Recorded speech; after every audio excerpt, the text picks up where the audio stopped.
시청자 여러분 안녕하십니까? 오늘도 하버드대학교 교수들이 학생들을 위해 세상 살아가는 방법을 알려주는 인생 수업 특강을 16번째 특집으로 방송을 시작하겠습니다. 오늘 제목은 계속할 때와 물러설 때를 알아야 한다란 제목입니다. 이 강의는 하버드대학교 정치학과 로덴스타인 교수의 강의 내용을 일부 편집한 것입니다. 계속할 때와 물러설 때를 아는 것은 처세의 기교이자 중용의 도라 합니다. 계속해야 할 때 계속하지 않으면 더 큰 어려움에 직면할 수 있다. 지금은 역경에 처한 사람은 계속하는 것과 물러서는 것 사이에서 고민할 것입니다. 이런 경우에 대부분 끝까지 해보기로 하고 최후의 결정을 선택합니다.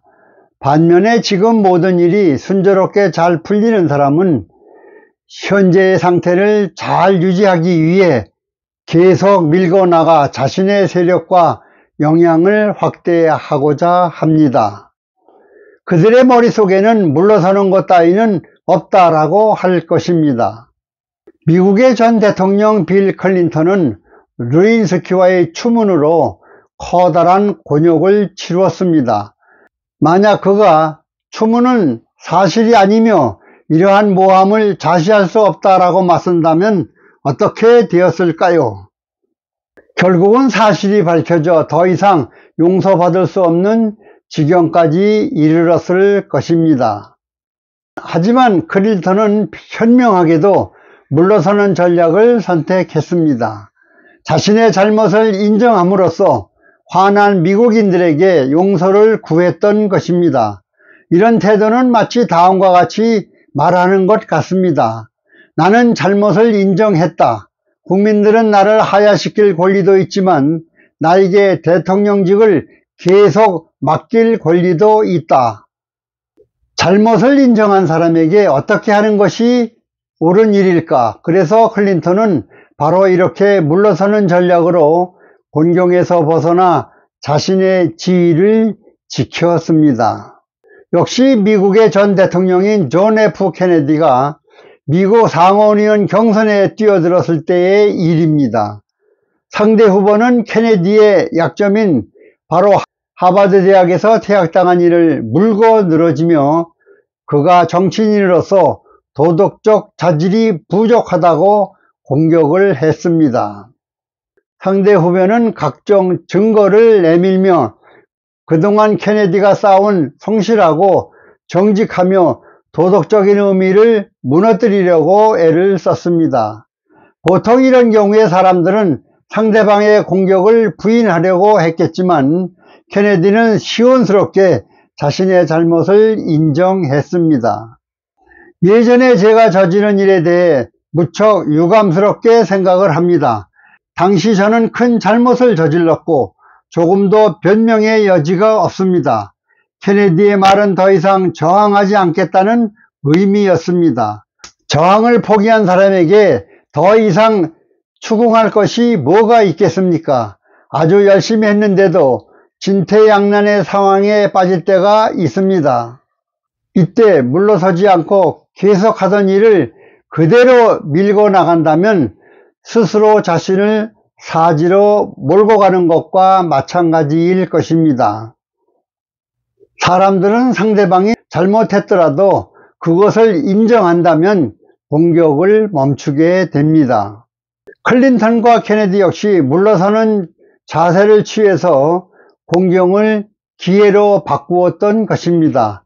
두 사람이 잘못을 인정한 후 오히려 지지율이 올랐다는 사실이 이를 증명합니다. 현명한 사람은 어려움에 직면했을 때 몸을 낮추고 물러서서 다시 기회를 엿봅니다. 실제로 주변에서 성공한 사람들을 살펴보면 목표의 큰 방향만 바뀌지 않았을 뿐 종종 물러섰다가 다시 시작하는 전략을 채택했음을 알 수 있습니다. 다시 시작하는 전략을 채택했음을 알 수 있습니다. 한 노벨상 수상자는 이렇게 말했습니다. 좋은 연구자는 어떤 가설을 버리고 어떤 가설은 연구해야 할지를 잘 구분합니다. 그렇지 않으면 시간을 낭비할 뿐이라고 했습니다. 즉, 버리고 살려야 할 것을 잘 구분해야 된다는 뜻입니다. 다른 예화로 하버드대 강의는 아니지만은 제가 추가로 말씀을 드리겠습니다. 중국 주나라 초기 나라를 세운 무왕이 세상을 떠나자 어린 왕이 왕위에 올랐습니다. 그때 무왕의 동생인 주공이 있었는데, 즉 주공의 조카가 어린아이로서 왕위에 오르게 된 것입니다. 그 당시 여론은 왕의 동생인 주공이 왕이 되어야 하는 것 아닌가의 여론이 들끓었습니다. 그러나 주공은 묵묵히 형님의 아들인 조카를 왕에 오르게 하고 자신은 어린 왕의 섭정을 맡았습니다. 주공은 자신의 갈 길을 스스로 정하며 어린 왕을 위해 모든 권력과 충성을 증명하기 위해 철저히 검소하게 살면서 조카인 어린 왕을 잘 보살피면서 국정을 안정시켜 나갔습니다. 세월이 흐르자 주공의 정직함과 사심없이 검소한 생활로 충성이 드러났고, 후에 중국인들은 충성과 정직의 모범이라고 칭송을 하고 있습니다. 훗날 공자도 주공을 한없이 존경하며 나는 주공의 덕을 우러러 본다 라고 말을 남겼습니다. 우리나라 조선의 7대왕 세조와 대한민국 지도자급 인사들과 비교해 보실 필요가 있을 듯 합니다. 연꽃잎은 넓어서 비가 오면 물이 고이면서 잎이 스스로 기울어지면서 빗물을 버립니다. 빗물을 붙잡지 않습니다. 머물지 않음이 깨끗함이고 비움이 곧 자유입니다. 근심을 오래 머물게 하지 말라. 연꽃잎처럼 어느 정도 채워지면 흘려보낼 때 마음은 연못처럼 다시 맑아집니다. 학생 및 2030, 40세대 여러분, 계속할 때와 물러설 때를 알아야 합니다. 중요한 시기에는 모든 지혜와 판단력을 동원해서 정확한 방향을 선택해야 합니다.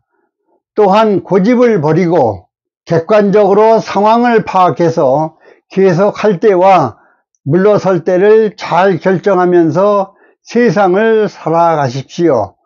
오늘 방송은 여기서 마치겠습니다. 공감하시면 학생 및 2030, 40세대들이 많이 볼 수 있도록 멀리 퍼뜨려 주시면 고맙겠습니다. 끝까지 시청해 주셔서 대단히 감사합니다.